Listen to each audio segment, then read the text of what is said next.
de Deus, que os soldados conheceram, que era Jesus, Filho de Deus.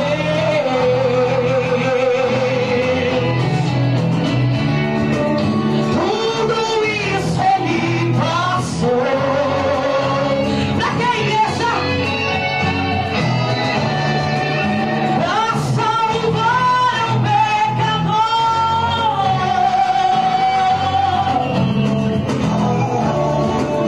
Nem a morte sucumbiu, ou Messias ressurgiu, nos mostrando seu amor. Com 3 dias ele ressurgiu, com 3 dias ele ressurgiu, para mostrar o seu amor por mim e por você. Coisa linda!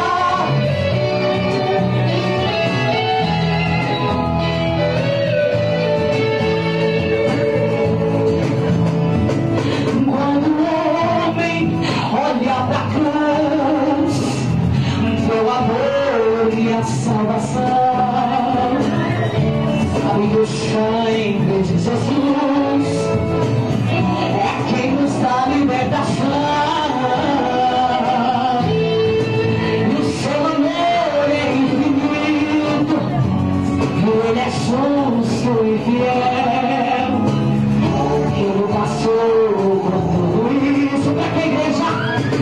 Para nos levar para o céu.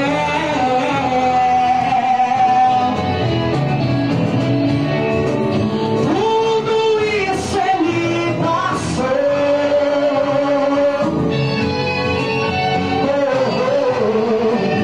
Para salvar o pecador.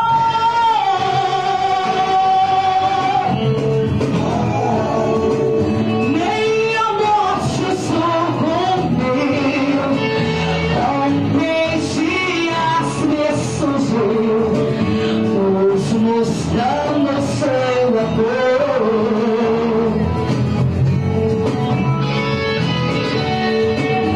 Para salvar um pecador. Coisa linda, aleluia. Está aí também, irmãos, o meu DVD que eu cantei os Gideões esse ano.